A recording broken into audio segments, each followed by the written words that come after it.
Hello दोस्तों, central university entrance test जो आपका कंडक्ट होगा जुलाई के फर्स्ट हाफ में, उसके रिगार्डिंग एक बहुत ही इम्पोर्टेंट नोटिस आया है। जिसने अभी तक फॉर्म नहीं फिल किया उसके लिए भी, और जिसने फॉर्म फिल कर दिया है उसके लिए भी ये नोटिस बहुत ज़्यादा इम्पोर्टेंट है। चलिए देखते हैं क्या बात इस नोटिस में कही गई है। सबसे पहली चीज़ तो यार, इस नोटिस में कहा गया है कि बहुत सारे ऐसे हमारे पास रिक्वेस्ट आई कैंडिडेट्स की, जिसकी वजह से जो हम लास्ट डेट है CUET एप्लीकेशन फॉर्म की उसको एक्सटेंड कर रहे हैं। अब ये लास्ट डेट आपकी 22 मई शाम 5 बजे तक कर दी गई है, जो कि पहले 6 मई थी।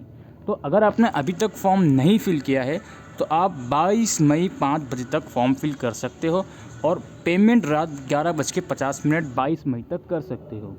इसके अलावा आपको कोई करेक्शन करनी है, करेक्शन के ऊपर मैं अभी और बात करूँगा नीचे इसी नोटिस के अंदर। करेक्शन विंडो आपकी 25 मई से 31 मई तक ओपन रहेगी, ठीक है। फ़िलहाल ये लेटेस्ट रिवाइज डेट्स हैं, इनको आप नोट करके रख लीजिए, ठीक है। यहाँ पर मैं आपको बता दूँ कि अगर आपको अपने नंबर ऑफ़ प्रोग्राम जितना आपने अप्लाई किया है, या फिर नंबर ऑफ़ यूनिवर्सिटीज़ जो आपने अप्लाई किए हैं उसमें चेंजेस करना है, तो उसके लिए प्लीज़ वीडियो में बने रहिए। आप वीडियो को लास्ट तक ज़रूर से देखिएगा। तो आपको ये इन्फॉर्म करा जाता है कि जो एलिजिबिलिटी क्राइटेरिया होता है उसमें कुछ यूनिवर्सिटी ने चेंजेस किए हैं, ठीक है। रिवाइज मैपिंग करिए कुछ एलिजिबिलिटी क्राइटेरिया में, कुछ टेस्ट के स्ट्रक्चर में, तो जो कि आपका वेबसाइट पर अवेलेबल भी हो गया है। और दूसरी चीज़ ये है कि कुछ कोर्सेज़ जो यूनिवर्सिटी ऑफ़र करती थी CUET के through at the initial stages, तो अब उन यूनिवर्सिटीज़ ने उन कोर्सेज़ को ड्रॉबैक कर लिया है, वापसी ले लिया है। तो ये दो इंपॉर्टेंट पॉइंट बहुत इंपॉर्टेंट है। अगर आपने CUET का फॉर्म भरा है, इनका मतलब ये है कि अगर आपने अप्लाई कर दिया है ऑलरेडी किसी यूनिवर्सिटी में, किसी भी कोर्स में, तो एक बार रिविज़िट कर लें उस पर्टिकुलर यूनिवर्सिटी की वेबसाइट पर या फिर CUET की वेबसाइट पर, और ये देख लें कि हाँ जी उसकी एलिजिबिलिटी अभी भी वैसी ही है या नहीं, और प्लस क्या वो कोर्स CUET के थ्रू अभी भी यूनिवर्सिटी ऑफ़र कर रही है या नहीं। तो इस चीज़ को आपको रीवेरीफाई करना है, ठीक है। क्योंकि ये लोग बोल रहे हैं कि कुछ यूनिवर्सिटीज़ ने जो इनिशियल स्टेजेस में कुछ प्रोग्राम CUET के थ्रू ऑफ़र कर रहे थे, वो प्रोग्राम अब हटा दिए गए हैं, ठीक है। और इसलिए यहाँ पे इनसे रिक्वेस्ट कर जाती है कि ऐसे स्टूडेंट जिन्होंने ऑलरेडी किसी कोर्स यूनिवर्सिटीज़ में अप्लाई कर दिया है, हो सकता है वो कोर्स और यूनिवर्सिटी अब अवेलेबल ना हो CUET के थ्रू, तो इसलिए आपको एडवाइस करी जाती है।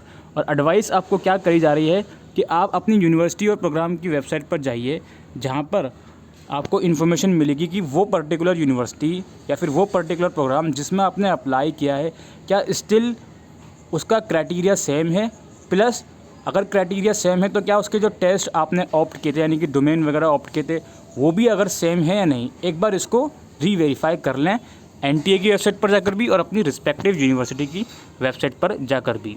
अभी वीडियो ख़त्म नहीं हुई, और भी इंपॉर्टेंट पॉइंट हैं। With a view to enable applicants to make changes in the test they had selected arising due to changes mentioned above or otherwise, a facility for editing the test selected has been made available।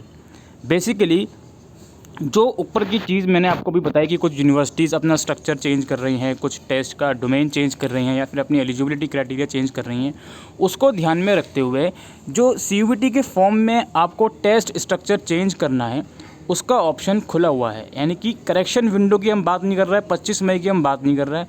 आप अभी भी अगर आपको अपने slot change करने हैं, या फिर अपने नंबर ऑफ़ प्रोग्राम जितने आपने अप्लाई किए हैं, यूनिवर्सिटीज़ आपने अप्लाई किए हैं, उसमें आप चेंजेस अभी भी कर सकते हो, अभी भी वो ओपन है। उसके लिए आपको करेक्शन विंडो का वेट करने का ज़रूरत नहीं है। तो इसीलिए लास्ट डेट से पहले अगर आपने जो भी टेस्ट के लिए अप्लाई किया है उसमें आप चेंजेस कर सकते हो। और मान लो अगर आपने सिर्फ स्लॉट 1 के लिए अप्लाई किया था, और अब आप जो चेंज कर रहे हो उस चेंज की वजह से आपको स्लॉट 2 के लिए भी अप्लाई करना पड़ रहा है, तो उसके लिए आपको फिर पेमेंट भी करनी पड़ेगी, ठीक है। और अगर मान लो आपने पहले दोनों स्लॉट के लिए अप्लाई किया था, अब आप सिर्फ उसको कैंसिल करना चाहते हो, एक स्लॉट को, आपका स्लॉट 2 से सिर्फ स्लॉट 1 में जाना चाहते हो, या स्लॉट 1 से सिर्फ स्लॉट 2 में जाना चाहते हो, बेसिकली डबल स्लॉट के लिए आपने अप्लाई किया था, लेकिन अब आप सिंगल स्लॉट के लिए अप्लाई कर रहे हो आपका एलिजिबिलिटी के अकॉर्डिंग, तो जितनी फ़ीस आपकी रिफ़ंड आनी होगी वो 6 हफ्ते के बाद रिफ़ंड आ जाएगी after admit card. The editing facility is confirm to test opted and does not extend to cover other fields, ठीक है। Candidate can also select more universities और मोर कोर्सेज। बेसिकली ये जो एडिटिंग फैसिलिटीज़ जो फ़िलहाल open है, ये आप टेस्ट इसमें बदल सकते हो, यानी कि स्लॉट 1 या स्लॉट 2 या डोमेन वगैरह चेंजेस कर सकते हो, और नंबर ऑफ़ यूनिवर्सिटीज़ आपने अप्लाई किए हुए हैं उसमें आप चेंजेस कर सकते हो। ठीक है। The editing facility is in addition to the correction window which will be made available at stated above. यानी कि ये जो एडिटिंग फैसिलिटी है इसको आप करेक्शन विंडो के साथ ना जोड़ें। करेक्शन विंडो 25 मई से ही आएगी, उसमें अलग चीज़ों को आप करेक्ट कर सकते हो। लेकिन अगर आपको CUET के सब्जेक्ट्स वगैरह जो आपने चूज़ किए हैं या फिर नंबर ऑफ़ यूनिवर्सिटीज़ और नंबर ऑफ़ प्रोग्राम जो आपने चूज़ किए हैं उसमें आप चेंजेस करना चाहते हो तो वो आप कर सकते हो, वो अभी भी ओपन है और वो आप लास्ट डेट तक कर सकते हो। ठीक है। और बाकी डेट वगैरह एक्चुअल डेट वो NTA अनाउंस करेगा कुछ टाइम में, उसके लिए आप NTA की वेबसाइट ज़रूर से चेक करते रहो। ठीक है। तो ये इंपॉर्टेंट नोटिस था CUET एस्पिरेंट्स के लिए। आई होप दोस्तों आपको ये वीडियो यूज़फुल लगी हो तो वीडियो को शेयर करिएगा। Thank you.